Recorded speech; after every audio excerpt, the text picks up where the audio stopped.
प्रदेश के सबसे बड़े अस्पताल आईजीएमसी में डॉक्टर और मरीज के बीच हुए विवाद के बाद डॉक्टर काम छोड़ हड़ताल पर चले गए हैं। डॉक्टर किसी भी मरीज की जांच नहीं कर रहे हैं और डॉक्टरों द्वारा प्रदर्शन कर डॉक्टर राघव का टर्मिनेशन वापस लेने की मांग पर अड़े हैं। रेजिडेंट डॉक्टर एसोसिएशन के अध्यक्ष सोहेल ने कहा कि आज सभी डॉक्टर अनिश्चितकालीन हड़ताल पर हैं और डेंटल डॉक्टर भी इसमें शामिल हैं और एक ही मांग सरकार से की जा रही है कि डॉक्टर राघव का टर्मिनेशन को वापस लिया जाए। उन्होंने कहा कि डॉक्टर अपने आप को असुरक्षित महसूस कर रहे हैं और ऐसे में सरकार को डॉक्टरों की सुरक्षा को भी ध्यान में रखना चाहिए। डॉक्टर राघव को पहले सस्पेंड किया जाता है और उसके बाद एकदम टर्मिनेट कर दिया जाता है, जबकि जांच भी सही से नहीं की गई। उन्होंने कहा कि जब तक सरकार डॉक्टर राघव का टर्मिनेशन वापस नहीं लेती, तब तक हड़ताल जारी रहेगी।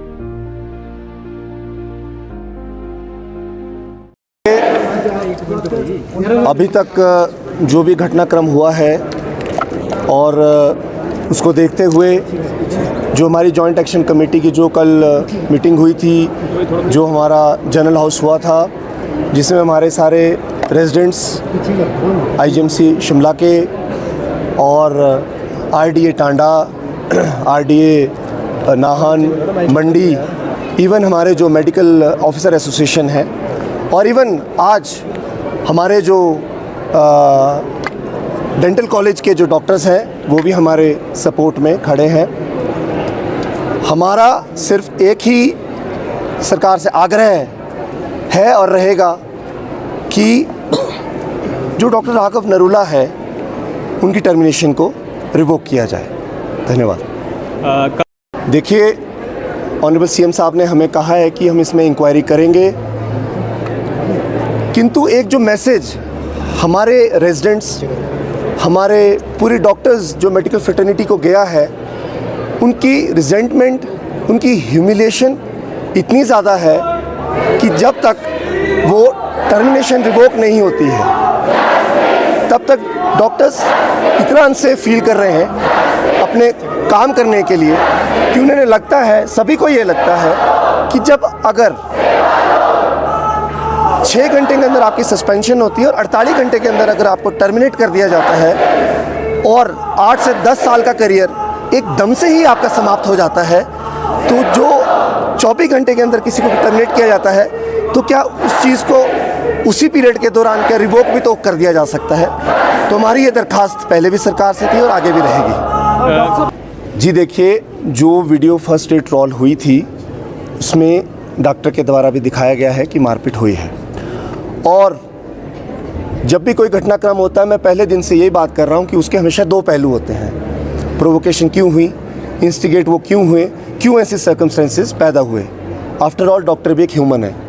ठीक है, मान लिया मिसकंडक्ट वॉज देयर, हमने कहा है, मान लिया मिसकंडक्ट इज़ देयर, उसके लिए हमने भी ये भी देख लिया कि सरकार ने उनको 6 घंटे का सस्पेंशन कर दिया। ठीक है, ही वॉज बीन सस्पेंडेड, परंतु with in 48 hours discipline committee के द्वारा उन्हें टर्मिनेट कर दिया जाता है। टर्मिनेट कर दिया जाता है कि 10 से 12 साल का करियर आदमी का, जो एमबीबीएस पहले प्री मेडिकल टेस्ट करके एमबीबीएस में आता है, फिर एमबीबीएस के बाद वो एंट्रेंस एग्ज़ाम करके वो पोस्ट ग्रेजुएशन में आता है, पोस्ट ग्रेजुएशन करने के बाद वो फील्ड में जाके फिर मेरिट के बेसिस पे ही joins the senior residency at IGMC Shimla, और उसके बाद एक ही दम 48 घंटे के अंदर उसको आप टर्मिनेट कर देते हैं। तो ये कहाँ तक जस्टिफाइड है? मुझे तो नहीं लगता ये जस्टिफाइड है। कोई बीच का रास्ता निकलने की? देखिए, जो बीच का रास्ता आप कह रहे हैं, मध्यस्थता का रास्ता आप कह रहे हैं, अब उस बारे में तो मैं अभी कोई कहना नहीं चाहूँगा। जो हमारे डॉक्टर राघव हैं वो क्या कहते हैं इसमें, जब ये शुरुआत हुई है तो डॉक्टर राघव ने तो मुझे यही कहा कि मैं इस टाइम पे इतना परेशान हूँ कि भाई मेरा सारा करियर ख़त्म हो चुका है और मेरी डिग्निटी स्टेक पे है। स्टेक पे क्या है, मतलब एक ह्यूमिलिएशन जो वो फील कर रहा है वो आदमी, वो तो यही इस टाइम यही कहना चाहेगा कि जो मेरी टर्मिनेशन है उसको काइंडली रिवोक किया जाए। लेकिन बड़ी बात ये है, डॉक्टर राघव से जब हमारे तथ्य की आप बात कर रहे हैं, डॉक्टर राघव ने जो आपसे बात करी है उस बारे में तो मैं कुछ नहीं कहना चाहता, क्योंकि मेरे नॉलेज में वो बात अभी तो नहीं है।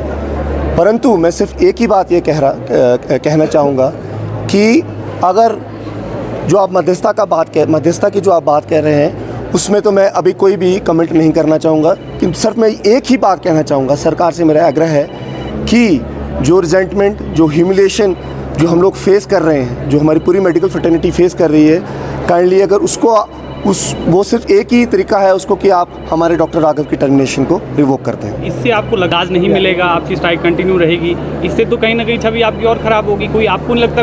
देखिए, अब जो आप रास्ते की बात कर रहे हैं तो इसमें तो मैं अभी कोई कमेंट नहीं करना चाहूँगा, परंतु जो एक नेगेटिव नैरेटिव जो डॉक्टर्स के लिए भी गया है इस इंसिडेंट के बाद, अगर हम कोई मरीज़ वार्ड में देखते हैं या हम कोई मरीज़ अपने ओपीडी में देखते हैं या इमरजेंसी में देखते हैं, तो हमें पता होता है कि प्रायोरिटी ट्रायज क्या है।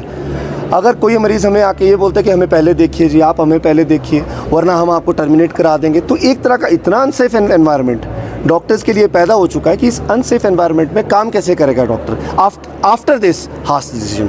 बस मेरी आप लोगों से यही दरख्वास्त है कि मैं इतना ही कहना चाहूँगा अभी, क्योंकि मुझे अभी ऊपर प्रिंसिपल ऑफिस में मैडम ने बुलाया है, तो काइंडली आपसे दरख्वास्त है कि मुझे आप जाने की इजाज़त दीजिए। Thank you.